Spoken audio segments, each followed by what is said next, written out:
Bagaimanakah jika seorang pria sengaja masuk ke dalam penjara demi membalaskan dendamnya kepada seorang gangster? Itulah mungkin gambaran dari film ini. Halo sobat, pintu teater 1 telah dibuka. Kali ini Mimin bakal ngebahas salah satu film yang berjudul Offenders. Film ini bercerita tentang seorang pria yang hendak membalaskan dendam atas kekasihnya yang dihajar habis-habisan oleh gangster. Pria tersebut pun rela memasukkan dirinya ke dalam sel tahanan untuk mencari gangster tersebut. Lantas, bagaimana keseruan film ini? Oke, tanpa menunggu banyak lama, mari kita mulai intronya.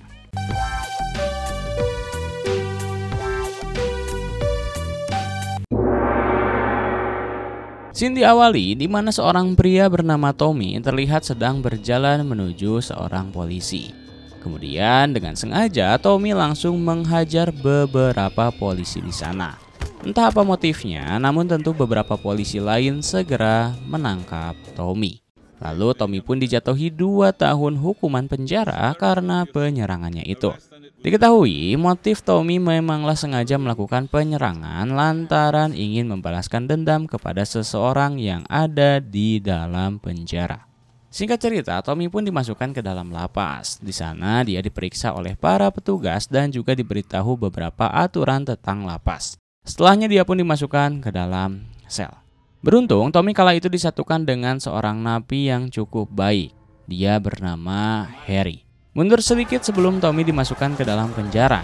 Terlihat keadaan London saat itu sedang terjadi kerusuhan. Disinyalir aksi demo yang terjadi menyebabkan kerusuhan yang tak terbendung. Sehingga banyak masyarakat dan pemuda mulai melakukan penjarahan ke toko-toko. Hal tersebut juga tak lepas dari 4 orang penjahat yang memang sudah berniat untuk menjara sebuah toko perhiasan. Lantas dalam kesempatan itu, keempatnya mulai bergerak menggunakan motor menuju sebuah toko perhiasan. Dan di saat mereka melakukan perampokan, tiba-tiba si pemilik toko keluar dan berusaha untuk memberhentikan aksi mereka. Namun sial, salah satu perampok justru malah menembak mati si pemilik di tempat. Kemudian keempatnya segera cabut dari sana. Lalu setelah kembali ke dalam garasi dan berganti kendaraan, ketua geng yang bernama Jack lantas menitipkan barang hasil rampokannya itu kepada seorang wanita. Lantas tak lama setelahnya tiba-tiba mobil mereka dicegat oleh FBI dan polisi. Tentu mereka mengira kalau aksi perampokan telah diketahui, padahal tidak. Sehingga Jack dan kawanannya langsung cabut lari dari sana. Namun nasib buruk pun menimpa mereka sehingga Jack dan kawanannya harus tertangkap. Di sisi lain, Tommy saat itu diketahui baru saja beres bekerja. Lalu dia pun pamit pulang kepada teman-temannya. Karena diketahui Tommy ternyata memiliki seorang kekasih yang sedang mengandung anaknya.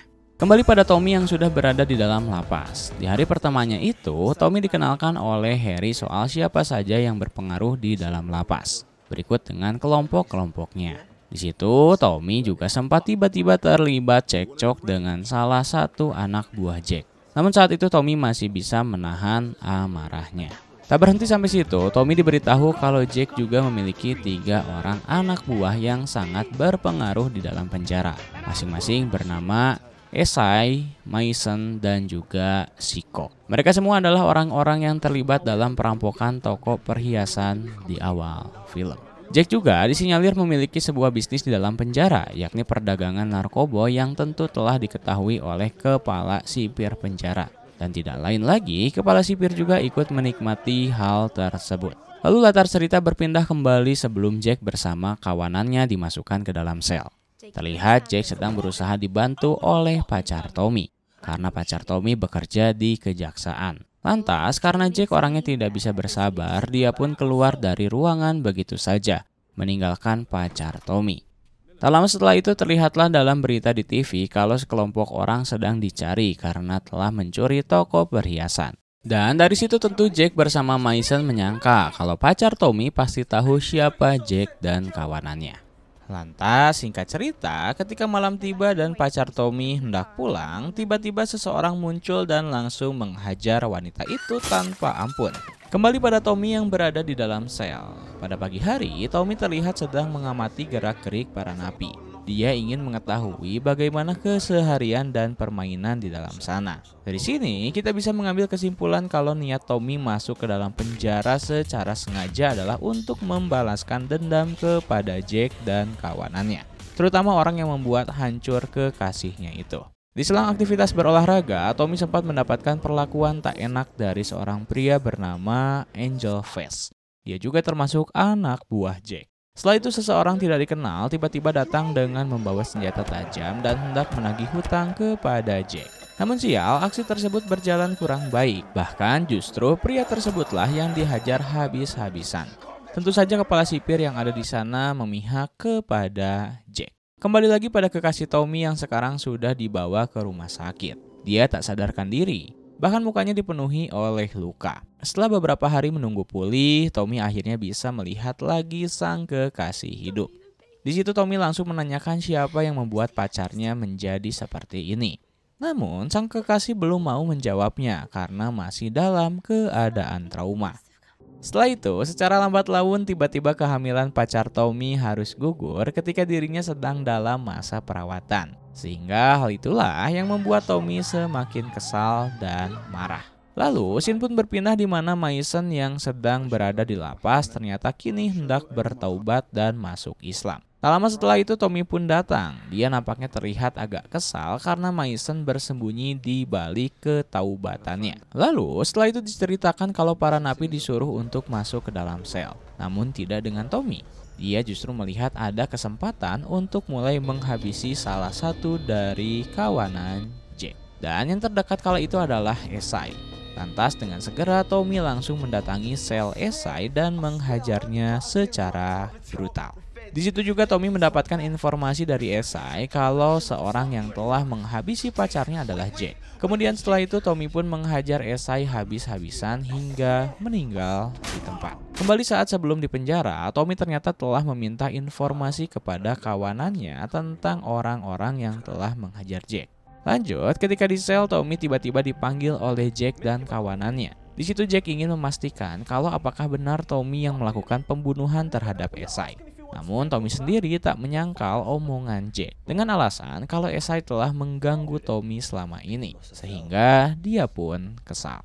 Setelah itu, Tommy menuju ke sebuah ruangan dan mendatangi seorang pria yang sering kali Jack hajar habis-habisan. Memanfaatkan rasa kesal dan balas dendam, Tommy meminta pria tersebut agar memberitahu cara membuat senjata tajam. Karena tentu dalam penjara mereka tidak diperbolehkan memilikinya. Dan pria tersebut pun setuju dengan hal tersebut. Setelah mengetahui, Tommy lantas berikhtiar untuk membuat sebuah pisau di dalam selnya. Setelah berlari di jam istirahat, Tommy didatangi oleh kepala sipir dan diminta agar membantu Jack mengedarkan narkoboy di dalam lapas penjara. Lalu Tommy juga sempat kembali mendatangi Mason. Namun ketika itu, Mason justru mendakwahi Tommy agar dia masuk Islam dan bertaubat. Tentu Tommy menolak hal tersebut. Di sisi lain terlihat juga kepala sipir yang sedang ngumpul bersama dengan para petugas. Namun salah seorang petugas mengatakan kalau kepala sipir tak bisa terus-terusan membiarkan pengedaran narkoboy di sini. Namun kepala sipir justru balik memarahinya. Tak hanya itu, karena tak bisa membendung amarahnya, lantas dia menuju ke sel Mason dan memarahinya habis-habisan. Sementara di tempat lain terlihat juga kalau Angel Face juga sedang menagih hutang kepada Harry. Di sana Harry tentu tak bisa berbuat apa-apa selain pasrah. Lantas tak lama kemudian datanglah Tommy di sana. Tommy pun langsung menyerang Angel Face. Keduanya saling berkelahi hingga darah pun keluar dari kepala Angel Face lantaran dia terjatuh saat hendak memukul Tommy. Melihat hal tersebut, Tommy dan Harry pun buru-buru keluar dari kamar mandi dan mengganti pakaian mereka. Lalu keduanya pun berjalan keluar menuju lapangan. Sontak Tommy dan Harry kembali menjadi sorotan para napi. Tentu Jack yang mengetahui kematian Angel Face langsung memasang wajah murka dan kesal. Namun Jack tak bisa langsung menyerang Tommy saat itu. Tak sampai situ, Tommy melihat kalau Siko masuk ke dalam WC sendirian. Tentu itu adalah kesempatan bagi Tommy. Sempat terjadi perlawanan, namun Siko bisa dengan mudah Tommy kalahkan. Tak hanya selesai di situ, Tommy lagi-lagi melihat kesempatan emas. Kalau Jack pasti sedang sendirian di dalam sel. Dengan segera Tommy langsung menuju ke sana. Ketika itu, Tommy juga mengatakan kalau Jack pasti adalah orang yang sudah menghajar kekasihnya. Namun Jack menyangka hal tersebut dan malah melempar kasus tersebut kepada Mason. Di situ, Jack juga tiba-tiba didatangi oleh satu anak buahnya lagi, sehingga hal tersebut tentu tak menguntungkan Tommy. Tak lama ketika Jack sedang membuat mental Tommy jatuh, anak buah Jack tiba-tiba langsung menghajar Tommy. Jack juga ikut menghajar Tommy, namun beruntung kala itu kepala sipir datang dan langsung membawa Tommy ke dalam sel. Akan tetapi bukan sel yang biasa Tommy tempati, melainkan sel dengan suhu dingin yang membuat orang di dalamnya kedinginan. Selepas itu Jack sendiri langsung bergerak menuju tempat nongkrong Mason. Di sana, Mason lantas disuruh oleh Jack agar segera menghabisi Tommy. Tentu Mason keberatan karena dia sudah bertaubat nasuha. Namun sekali lagi Jack memaksanya, bahkan mengancam keluarga Mason setelah keluar dari sana nantinya. Sementara itu kepala lapas yang mulai menggila kembali mendatangi Tommy yang sudah babak belur dan menggigil. Bahkan dia membawa sebuah senjata yang dapat melukai Tommy. Kepala lapas pun saat itu berniat untuk menyiksa Tommy hingga Tommy kesakitan tak berdaya. Di saat itu Tommy teringat akan kekasihnya yang telah meninggalkannya. Dia juga mulai kehilangan akal sehatnya karena udara yang sangat dingin di dalam sel tersebut. Dan tak lama setelahnya tiba-tiba seorang petugas sipir wanita mendatangi Tommy, lalu berniat untuk memeriksa keadaan Tommy hingga mengobati luka-lukanya itu. Lalu ketika petugas itu keluar, dia lagi-lagi melihat kalau kepala sipir hendak menyiksa Tommy kembali. Sehingga dirinya langsung melaporkan kejadian tersebut kepada atasannya yang bertanggung jawab atas kelakuan kepala sipir itu. Wanita tersebut juga memberitahu kalau kepala sipir sudah menjalankan bisnis narkoboy di dalam lapas. Sontak kepala sipir tersebut pun tak bisa berbuat apa-apa lagi selain membiarkan mereka mengeluarkan Tommy dan temannya yang juga telah dimasukkan ke dalam sel pendingin.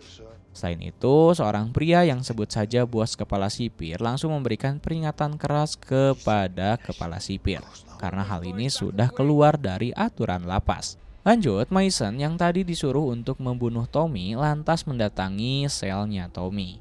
Mason tentu sudah bertaubat dan berusaha untuk meyakinkan Tommy kalau dia bukanlah orang yang sudah memukuli kekasih Tommy. Tentu saja itu adalah Jack. Mason juga mengatakan jika Tommy harus bersiap-siap untuk sebuah pertarungan besar.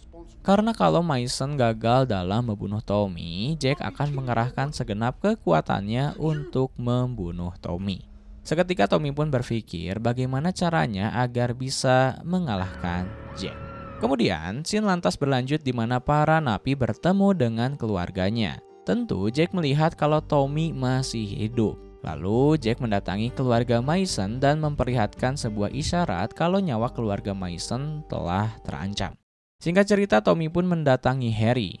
Dia meminta agar Harry dapat membantunya dalam menghancurkan kekaisaran Jack bersama para anak buahnya. Namun, Tommy butuh sebuah pengalihan untuk hal tersebut. Sehingga pada saat makan siang, setelah Tommy cabut mengikuti Jack dan Siko, Harry lantas menaiki meja dan berorasi untuk menyatukan pemikiran para napi, di mana lapas tersebut sudah kotor dan penuh dengan kebohongan. Dan kerusuhan pun seketika terjadi antara petugas sipir dan juga para napi. Ya, tentu saja para petugas kalah jumlah. Sementara itu, Siko telah didatangi oleh Tommy dan dia pun segera menghabiskan Siko di selnya. Tak sampai di situ, Tommy juga segera menuju ke sel Jack. Lantas, perkelahian pun tak dapat dihindarkan. Selang itu, keadaan penjara kini benar-benar di luar dugaan. Kerusuhan besar sedang terjadi di dalamnya. Sementara itu Tommy juga terlihat babak belur karena Jack adalah lawan yang cukup kuat. Tapi di saat Tommy hendak Jack habisi, Tommy masih menyimpan pisau yang pernah dia buat. Sehingga Jack pun langsung ditusuk di bagian perut hingga Jack pun bersimbah darah. Sementara mata Tommy harus hilang satu karena ulahnya Jack. Dan ketika Tommy telah memenangkan perkelahian, dengan segera para petugas yang mengerumuni Tommy langsung membuat pingsan dirinya. Dan di akhir film terlihat kalau Mason telah bebas dari penjara dan kembali ke pangkuan sang istri dan anaknya. Sementara Tommy kini telah menjadi ketua dari para napi menggantikan Jack. Dan ya, film pun tamat.